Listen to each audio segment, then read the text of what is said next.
Okay, this is a video about how to run the Echo using plate reformat software if you have a pick list.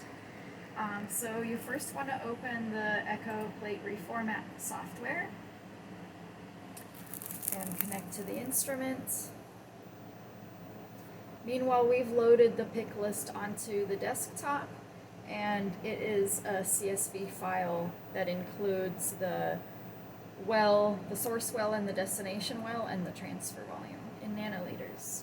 So first you either want to create a new protocol, and you would set here what your source plate type is and your destination plate type, and it doesn't really matter what mapping you do.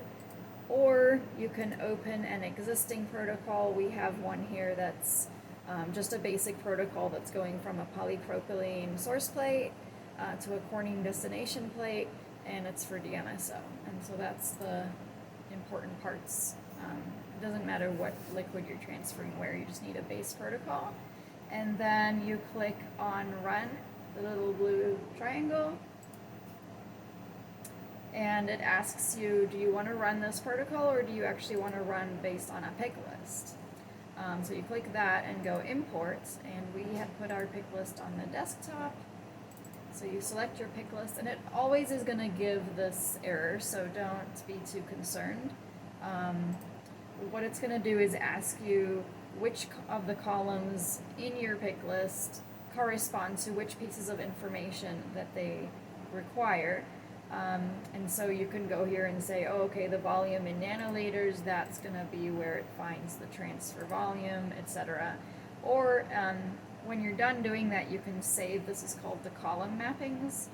Later you can just say load column mappings, and then you don't have to do that all over again. So we put it in the documents folder for Julian's column mappings, and so now it automatically opened what we need. And I always check, it says that the file contains header columns, so that should be checked. But remove duplicate line entries, I uncheck that because we didn't have any duplicates. I don't want anything removed. And then you say import. And then at this point, you can either simulate, and that will show you visually how the transfer is going to happen and how many times each well is going to be used. And you can also hover on the wells and see what volume was used, because you don't want to use more than 35 microliters if you have 50 microliters in your source well, because you need the 15 microliters dead volume left behind. And then once you're satisfied that your pick list looks correct, you can also edit how many copies you want to make. If you're dispensing multiple plates, we're just doing one. And then you can say run, and that opens this run menu. And notably, all of these status things are green, meaning that the instrument is ready to go. Sometimes it might need focusing calibration or fluid replacement, or hopefully never any of these other errors, but then these will go orange or yellow, I think. So yeah, you just hit start.